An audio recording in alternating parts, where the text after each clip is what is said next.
पति अपनी पत्नी को लेकर आया, इसलिए नहीं लाया कि उसे प्यार करता है, इसलिए लाया कि खुद तो अपनी लुगाई को कुछ कह नहीं पाता, मुझसे कहलवाना चाहता है।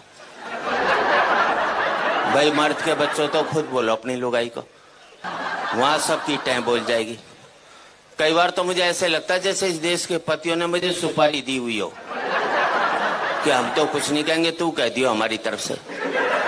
यह देखा जाए तो इस देश के पतियों का मैं अम्बेडकर हूं। ये बेचारा शोषित समाज जो आज तक ऊपर नहीं उठ सका, इसको मेरे जैसे ही संतों की आवश्यकता है। इस देश के पतियों को एक संत मिला है, इसके लिए उसका स्वागत कर सकते हैं। बोलो पत्नी नहीं देखे बस इस हिसाब से ताली बजाओ। और वैसे भी देखा जाए तो आजकल मार्केट में बहुत संत घूम रहे हैं, और दूसरे शब्द में कहूं तो मार्केट वाले संत घूम रहे हैं। जिस संत के पास जाओ एक ही बात कहेगा, माया त्याग दो। बोले क्या करें? बोले मुझे दे दो।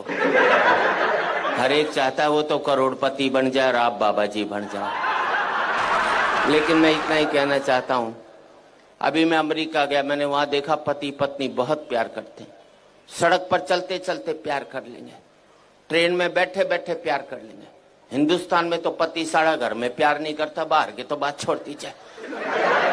इतना प्यार करते हैं अमेरिका में पति पत्नी की, उनका प्यार का कोटा 2 साल में पूरा हो लेता है, फिर वो तलाक ले लेते हैं। हिंदुस्तानी पति पत्नी सुबह प्यार करेंगे, शाम को माथा फोड़ लेंगे, तो जिंदगी भर प्यार का कोटा पूरा ही नहीं हो पाता। इसलिए हमारे यहाँ कहते हैं 7 जन्मों तक साथ निभाएंगे, क्योंकि हम एक जन्म में प्यार का कोटा पूरा नहीं कर सकते। हंसने की बात नहीं, आपको अगले जन्म में दूसरी लुगाई चाहिए तो इस जन्म में इस वाली को खूब प्यार करो, अपना कोटा पूरा कर लो बस। भगवान अगले जन्म में दूसरी दे देगा, और नहीं कोटा पूरा करेगा तो 70 जन्म तक यही मिलने वाली है। हंसने की बात नहीं है, कल से जिस पत्नी को पति प्यार करने लग जाए तो समझ लेना साले के दिल में खोट है, वो चाहता ही नहीं कि अगले जन्म ये हो। मैंने तो टेक्निकल बात बता दी। अच्छा, मैंने रिसर्च की कि इस देश में पति पत्नी से डरता क्यों? हमें जितनी भी ताकतें मिलती हैं सब औरतों से मिलती हैं।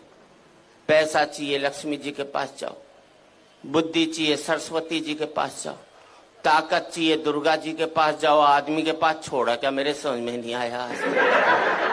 हमारे शंकर भगवान विष्णु भगवान बिल्कुल खाली बैठे, एक पावर नहीं दोनों के पास में, जिसे कहते हैं ना मिनिस्टर विदाउट पोर्टफोलियो। इसलिए एक जाकर बेचारा पहाड़ पर बैठ गया, और कपड़े भी कितने दिए पहनने को, देखो इसे, गले में सांप और डाल दिया। थोड़ी कसर बची थी तो जटा से गंगा और निकलवा दी ठंड के अंदर।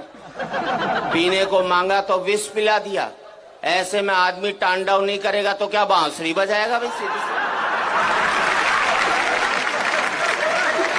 दूसरे को शेषनाग पर लिटा दिया, वो भी समुन्द्र में दूर दूर तक पीने का पानी भी नसीब नहीं हो सकता। अच्छा, दोनों बेचारे आपस में रोना भी नहीं रो सकते कि एक पहाड़ पर बैठा एक सागर में लेटा है, वरना दुखी पति आपस में बात करके मन हल्का कर लेते। एक हमारी जान को आ गया करवा चौथ का व्रत, पता नहीं लुगाई कब तोड़ दे। इधर व्रत टूटा उधर पति साफ, क्योंकि पति की जिंदगी के लिए रखा जाता है। इस देश में 100 व्रत ऐसे हैं कि पत्नी नहीं रखे तो पति की सेहत खराब हो सकती। एक व्रतशाला ऐसा नहीं बनाया जो पति नहीं रखे तो लुगाई के जुकाम भी हो जाए। तो हम तो बल्ला भी नहीं निकाल सकते। अभी करवा चौथ को घराड़ी बोली सोने का सेट दिला, मैंने कहा मैं तो नहीं दिलाता। बोले व्रत तोड़ू के? अंदर से रोटी ले आई, बोले ला रहा है कि अभी खाऊं? मैंने प्राण जाएंगे ले आया। विदेशों में करवा चौथ के व्रत होते नहीं, इसलिए वहां तलाक हो जाते।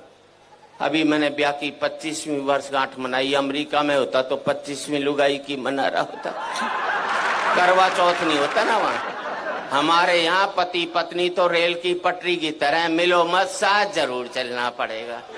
अलग इसलिए नहीं हो सकते कि बच्चे स्लीपर बनकर दोनों को जकड़े हुए हैं, ना इसको इधर जाने देते हैं ना उसको उधर जाने देते। अच्छा, इस देश में हर एक पत्नी पति को एक धमकी जरूर देती है, मैं तो बच्चों की वजह से टिकी हुई हूं, वरना कब की निकल जाती।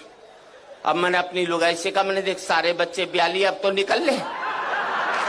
बोले ना, जरा पोते का ब्याह और देख लो, उसने कभी नहीं निकलना। और मैं आप सबसे एक ही बात कहना चाहता हूं, जिन परिवारों ने ये बच्चों के स्लीपर मजबूत रख लिए वो पति पत्नी इकट्ठे रह गए, जिनके ये स्लीपर कमजोर हो गए वो पति पत्नी भी अलग अलग।